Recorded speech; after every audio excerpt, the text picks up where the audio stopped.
إدمان السوشيال ميديا.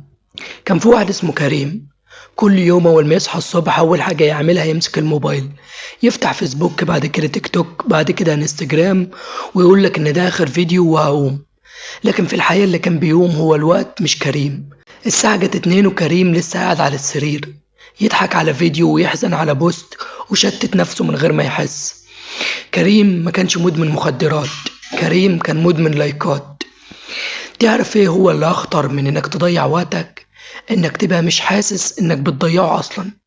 الدماغ بتفرز هرمون اسمه هرمون الدوبامين، والهرمون ده هو المسؤول عن الاحساس بالسعادة.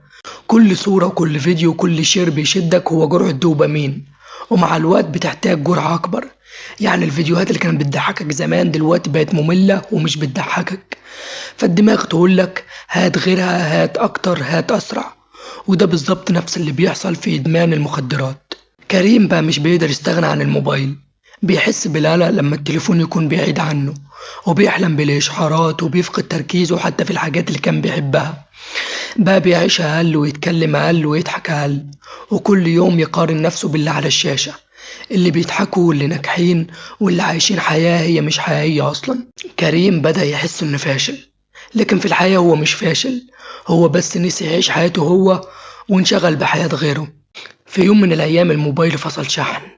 كريم ساعتها اتجنن ودور على الشحن في كل مكان، قلب البيت لحد ما وقف قدام المراية وشاف واحد تاني غير اللي كان زمان، عيونه دبلانة وتفكيره بارد ومفيش ولا إنجاز حقيقي في حياته. ساعتها كريم حس إنه عايز يتعالج، مش من الموبايل ولكن من نفسه. إدمان الإنترنت مش هينتهي بضغطة زرار، بس في شوية حاجات ممكن تعملها تساعدك من إنك أنت تقلل من إدمان الإنترنت. أول حاجة تسيب التليفون قبل ما تنام بساعة، تسيب التليفون قبل ما تنام بساعة عشان جودة نومك ما تقلش. وكمان ما تمسكش التليفون بعد ما تصحى من النوم بساعة، عشان خاطر ما تشوفش مثلا خبر يقفل يومك أو الضوء الأزرق عامة ما يقفلش يومك.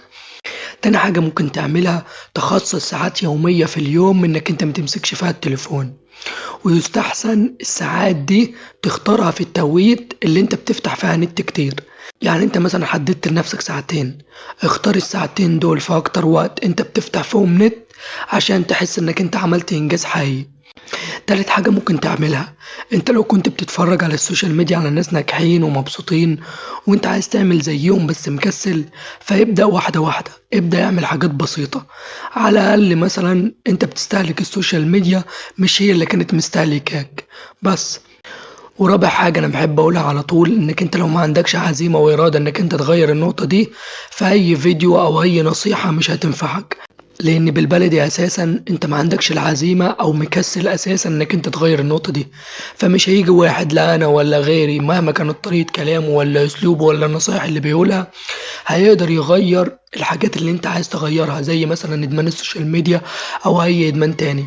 فلازم البدايه تكون من عندك، بعد كده بقى تبص على الحلول، سواء اذا كان عندي ده او عندي ده او عندي او عند اي حد بس. وفي نهايه الفيديو، زمن اللايكات اللي احنا عايشين فيه ده بقى أصعب إعجاب هو إنك تعجب بنفسك، مش عشان خاطر صورت نفسك صورة حلوة، لا، لكن عشان خاطر قررت تعيشها صح بس. ما تنسوش تكتبوا الآراء بتاعتكم في الكومنتات.